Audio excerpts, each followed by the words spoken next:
Ladies and gentlemen, thank you very much for joining me back on the Rosse Bespoke YouTube channel. Now, today we're going to talk about health and safety and first aid.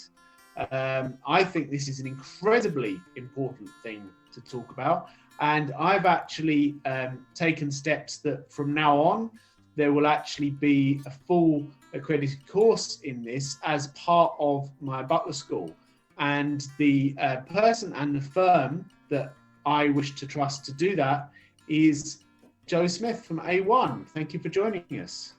Hi, Simeon. Hi, everyone. Joe, why do you think it's important that people like butlers, housekeepers, cooks in private households learn these things? I think it's important, first of all, to see it's a life-saving skill. Often first aiders are the people who are on the scene before even the emergency services. And if they perform that life-saving first aid, they can make a difference to whether someone makes it or not. So it's a life-saving skill. It's not too difficult to learn. And as long as people keep a cool head, stay calm and use their common sense, it really can make a difference. A lot of your clients are in remote areas, so quite a bit away from emergency help. And if your staff are trained, if something arises, then they can deal with it there and then. So I believe it's very important.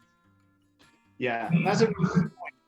I think sometimes people have like the ostrich syndrome, don't they, of sticking their head in the sand and thinking, well, we'll probably never have to use it. But by the time you do have to use it, then if you don't know, it's already way too late, isn't it? Yeah, unfortunately. Mm-hmm.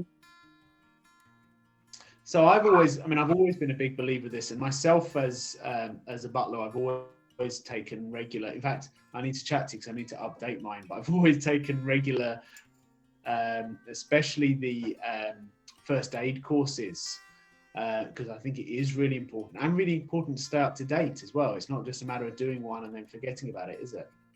Yeah, generally courses last for 3 years, but if you've had your training and then 3 years later something happens, what are the chances of actually remembering what to do in an emergency? So it is good to practice during your refresh courses and doing it often so that, like I say, hopefully you won't have to use it, but if you do, then you're a bit more prepared.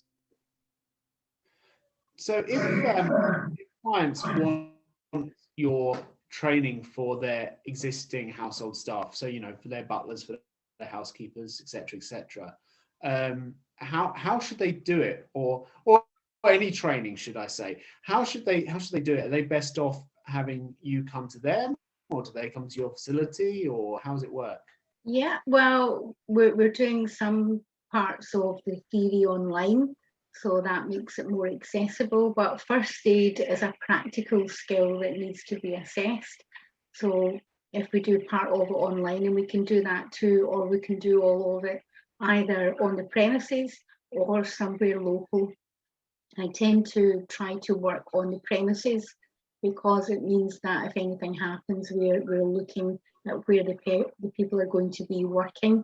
And so we will look at various scenarios. If maybe someone's in the kitchen and they've been burned, where is the nearest accessible water, and that kind of thing. So to make it also more convenient for the clients, we usually go to them. And when I think about the estates where we work, we have, like you say, we have chefs in the kitchen. There's a lot of dangerous equipment like that. We have people shooting, so we have lots of guns and things like that, which are inherently dangerous. Animals, hiking through woodlands.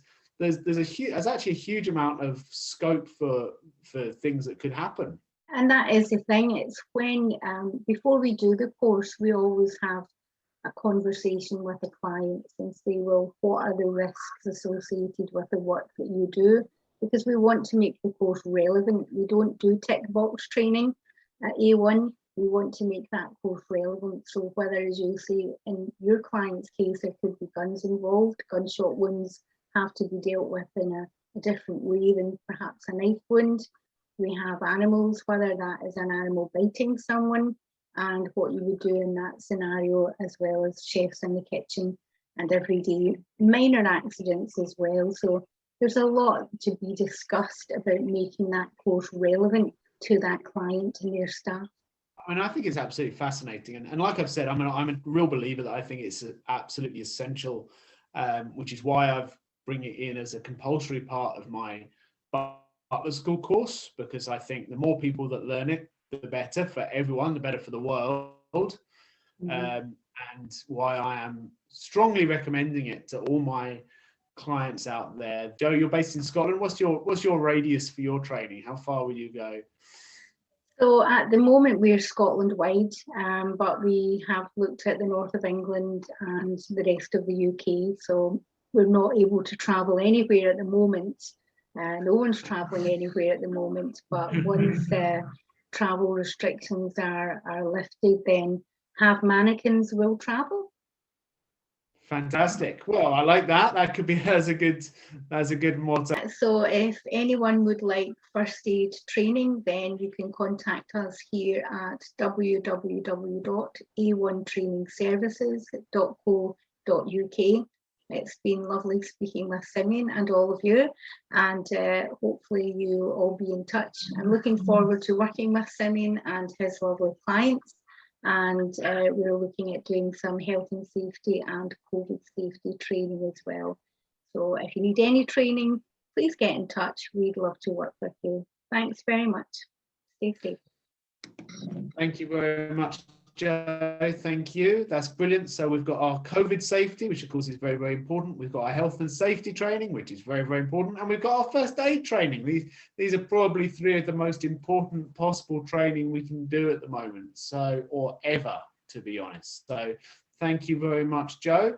I will put the link to your website at the bottom of the video so everyone can get in touch with you. And I look forward to talking to you again soon. Great, and you too, Simeon. Thank you. Thanks a lot. Right. Take care. See you soon. Thanks very much. Thanks. Bye-bye. Bye. Subscribe to the channel if you want to see some more videos, and look forward to seeing you again with us soon. Thanks. Bye-bye.